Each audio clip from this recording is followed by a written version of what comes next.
Friends, నేను హైదరాబాద్‌లో నా భార్య కొత్తకొండ చిలకస్త ద్వారా నరకం అనుభవిస్తున్న మీ భర్తనన్నమాట.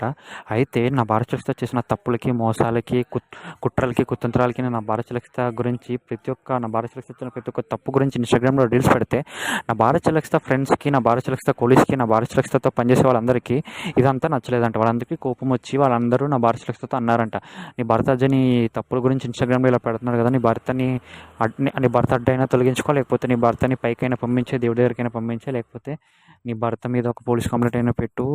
నీకు మనకు గవర్నమెంట్ సపోర్ట్ ఉంది కదా!" అని చెప్పి నా భార్య చిలకస్తకి లేనిపోని మాటలు ఎక్కిస్తున్నారంట.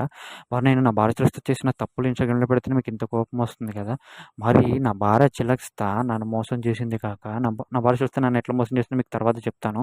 నా భార్య చిలకస్త మా అమ్మకి ఇప్పటికి 3 ఆపరేషన్లు అయ్యాయి. ఈ విషయం నా భార్య చిలకస్తకి తెలుసు. తెలిసి కూడా నా భార్య చిలకస్త తనకు తెలిసిన పోలీస్ వాళ్ళతోని నా భార్య చిలకస్త మా అమ్మకి ఫోన్‌లు చేయించి గలీజ్ మాటలు, ప్రాస్టిట్యూట్ అని, అట్లని, ఇట్లని చెడ్డ మాటలు. ఎక్కడైనా ఒక తల్లిని పట్టుకొని ఇట్లాంటి మాటలు మాట్లాడిస్తారా? ఎవ్వరైనా సరే, ఏ కోడలైనా తన అత్తతోని ఇలాంటి మాటలు మాట్లాడిస్తదా? మా అమ్మతోని గలీజ్ మాటలు మాట్లాడించడమే కాక, ఇప్పటికీ నా భార్య చిలకస్త తన ఫ్రెండ్స్‌తోని ఇన్‌స్టాగ్రామ్‌లో కొత్త ఇన్‌స్టాగ్రామ్ అకౌంట్స్‌తోని చిన్న బట్టల ఫోటోలు మా అమ్మకి పంపించి, ఇలాంటి డ్రెస్‌లు ఇంకా నా నోటితో ఎలా చెప్పాలో నాకు అర్థం కాదు. అలాంటి ఫోటోలు, గలీజ్ మెసేజ్‌లు పంపిస్తా ఉంది. ఇంకా ఇప్పటికి కూడా మా అమ్మకి ఆరోగ్యం బాలేదని తెలిసి కూడా ఇంకా మా అమ్మని టార్చర్ చేస్తూనే ఉంది. ఇది ఎంతవరకు న్యాయం? మా అమ్మకి మంచిగా హ్యాపీగా చూసుకుందామంటే, మంచిగా నాకు గవర్నమెంట్ జాబ్ వచ్చేది. మా అమ్మని మంచిగా హ్యాపీగా చూసుకుందాం అనుకున్నాను. కానీ నా భార్య చిలకస్త చేసిన కుట్రలకి, కుతంత్రాలకి నాకు అలాంటి ఫెసిలిటీస్ లేకుండా చిన్న జాబ్ చేసుకుంటూ మా అమ్మని చూసుకుంటున్నాను. మా అమ్మని ప్రశాంతంగా చూసుకోనివ్వట్లేదు నా భార్య చిలకస్తని. మరి ఆమెకి నేను ఏం పనిష్మెంట్ ఇవ్వాలి? ఆమె మీద నాకు ఎంత కోపం రావాలో మీరే చెప్పండి. ఇప్పటికి మా అమ్మని ఇంకా టార్చర్ చేస్తుంది.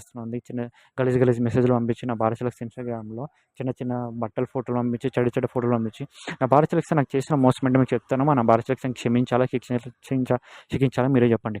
నా భార్య చిలకస్త జూన్ 16, 2022లో నన్ను ప్రేమించి పెళ్లి చేసుకొని, ఆ తర్వాత నా భార్య చిలకస్త కొన్ని రోజులు నాతో సంసారం చేసి, ఆ తర్వాత నా భార్య చిలకస్తకి వేరే అబ్బాయి ఎవడో నచ్చితే, వాడెవడో డబ్బున్నవాడు నచ్చితే వాడితో అక్రమ సంబంధం పెట్టుకొని వాడిని రెండో పెళ్లి చేసుకోవడానికి నేను అడ్డంగా ఉన్నానని చెప్పి నా అడ్డు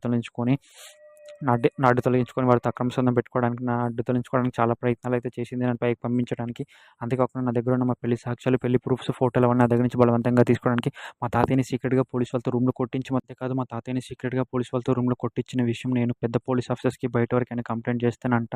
నా భార్య చిలకస్త పనిచేసేది చార్మినార్ దగ్గర ఉన్న government Osmania dental college and hospital అనమాట. ఆ హాస్పిటల్ పక్కనే ఉస్మానియా పోస్ట్‌మార్టం రూమ్ ఉందంట. నన్ను, నా ఫ్యామిలీని తీసుకెళ్ళి చికెన్ షాప్‌లో ఎట్లా పీసెస్‌గా చేస్తారో, ఆ పోస్ట్‌మార్టం రూమ్‌లో నన్ను, నా ఫ్యామిలీని పీసెస్‌గా చేసి మమ్మల్ని పాతేసి, మేము పోయిన న్యూస్ కూడా బయటకి రాకుండా చేస్తదంట. మమ్మల్ని దేవుడి దగ్గరికి పంపించేస్తదంట. తనకంత గవర్నమెంట్ సపోర్ట్ అంట. తనేం చేసినా అడిగే దిక్కుండదంట. ఇట్లా నన్ను బెదిరించింది ఫ్రెండ్స్. ఇప్పుడు చెప్పండి, నా భార్య సెలెక్ట్ చేసింది తప్పా కాదా? ఫ్రెండ్స్, నేను హైదరాబాద్‌లో నా భార్య కొత్త చెప్పిన